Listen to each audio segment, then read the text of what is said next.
نحمد ونصلي على رسوله الكريم أما بعد. قال الله تعالى: أعوذ بالله من الشيطان الرجيم. بسم الله الرحمن الرحيم. ولا يغتب بعضكم بعضا أن يحب أحدكم أن يقول لحم أخيه ميتا فكرهتموه. محترم سامعین حضرات اور دور دراز سے اسٹیج پر تشریف فرما مہمانان اعزام اور میری پردہ نصیب اسلامی ماں اور بہنوں، آج کے اس سالانہ پروگرام میں میری موضوع بیان ہے غیبت کی تباہ کاریاں.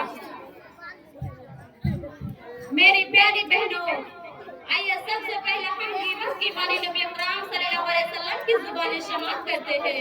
ایک مرتبہ اللہ کے نبی صلی اللہ علیہ وسلم صحابہ کرام رضی اللہ عنہ اجمعین کو غیبت کے معنی اور مقاصد بتاتے ہوئے فرمایا: کیا تم لوگ جانتے ہو غیبت کس سے کہتے ہیں؟ صحابہ کرام رضی اللہ عنہ اجمعین نے فرمایا: اللہ ورسولہ عالم، اللہ اور اس کے رسول بہتر جانتے ہیں. آپ صلی اللہ علیہ وسلم نے فرمایا: ذکروں کا آقا کبھی مایا کرو، تم اپنے بھائی کا تذکرہ اس انداز سے کرو جسے وہ پسند نہیں کرتا. صحابہ کرام رضی اللہ عنہ اجمعین نے کہا: یہ اللہ کے نبی صلی اللہ علیہ وسلم، اگر ہم وہی بات کہیں جو اس کے اندر پائی جاتی ہو تو کیا یہی کی بات ہے؟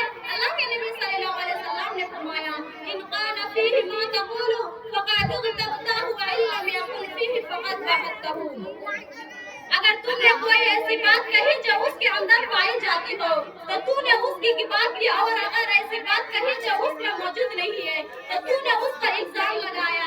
عزیز ساتھیو، غیبت یا قتل، سود، زنا اور غیر قبائل کی طرح ایک کبیرہ گناہ ہے جس کا سنگینیوں کی تمام رسائی کرتے ہوئے علامہ حافظ ابن حجر رحمۃ اللہ علیہ نے فرمایا، اعلیٰ نے لکھا ہے: الغیبۃ هی الداء الفضال والسام الذی فی الالسن احلی من الزلال. غیبت ایک مہلک اور بیمار زبان پر زہر حلال یعنی ہلاک اور برباد کر دینے والا زہر ہے. حضرت حسن بصری رحمۃ اللہ علیہ نے فرمایا: اللہ کی قسم، غیبت ایک مومن کے دل کو جسمانی بیماری کی نسبت زیادہ تیزی سے نقصان پہنچتی ہے. میری پیاری ساتھیوں، ان تمام باتوں سے یہ وجہ اور آیا ہو جاتا ہے کہ غیبت بالاتفاق قرآن اور سماج و معاشرے کی تباہی کا در ہے. حتیٰ کہ قرآن کریم میں غیبت کرنے کو مردہ بھائی کا گوشت کھانے سے تسبیح دی گئی ہے کہ وہ غیبت کرنے والا اپنے مسلمان بھائی کی آگ میں موسیقی میں اس کی عزت پر حملہ کرتا ہے اور اس کی دل آزاری کا باعث بنتا ہے. رب نے قرآن مجید میں اس کا نقصہ کھینچا ہے: وَلَا يَغْتَبْ بَعْضُكُم بَعْضًا أَن يُحِبُّ أَحَدُكُم أَن يَقُولَ لَحْمَ أَخِيهِ مَيْتًا فَكَرِهْتُمُوهُ. تم میں سے کوئی دوسروں کی غیبت نہ کرے. کیا تم میں سے کوئی یہ پسند کرتا ہے کہ وہ اپنے مردہ بھائی کا گوشت کھائے؟ تو ظاہر ہے کہ تم اسے نہ پسند کرو گے. میری ہمجولیوں، جو لوگ اس گناہ کو ہلکا سمجھ لیے ہیں اور دوسروں کی غیبت کرنے کو معمول زندگی بنا بیٹھے ہیں، انہیں نبی کریم کی ان فرمودات کو جاہل نصیب کر لینا چاہیے. حضرت انس رضی اللہ تعالی عنہ بیان فرماتے ہیں کہ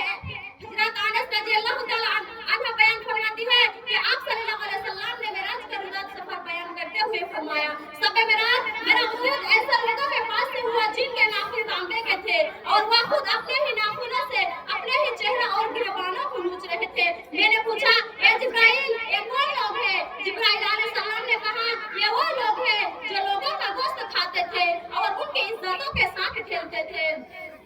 حضرت عائشہ صدیقہ رضی اللہ تعالی عنہ بیان فرماتی ہے: ایک مرتبہ میں نے حضرت صافیہ رضی اللہ تعالی عنہ کے بارے میں اتنا سا جملہ کہا کہ صافیہ کو چھوٹی کر دی ہے. یہ سن کر آپ صلی اللہ علیہ وسلم نے فرمایا: اے عائشہ، تم نے ایسی بات کہہ دی ہے، اگر وہ سمندر میں ملا دی جائے تو اس پر بھی غالب آ جائے. یعنی یہ چھوٹی بات نہیں ہے بلکہ پورے سمندر کا پانی خراب کرنے کے لیے کافی ہے. عزیز ساتھیوں، آئیے ہم سب ان عادلوں کو سامنے رکھ کر اپنے عمل کا جائزہ لے کے ہم کہاں ہیں. آج ہم ایک ہی مجلس میں، ایک ہی محفل میں، بلکہ ایک ہی لمحے میں نہ جانے کتنے لوگوں کی کتنی برائی کر جاتے ہیں اور ہمارے ماتھے میں ذرا بھی سکن نہیں آتا.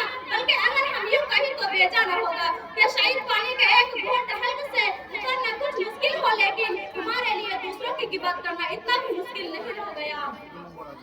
اب آخر میں اللہ رب العالمین سے دعا ہے کہ اللہ رب العالمین ہم تمام مسلمانوں کو غیبت جیسی مہلک اور تباہ کن بیماری سے بچنے کی توفیق عطا فرمائے. آمین. وصلی اللہ علی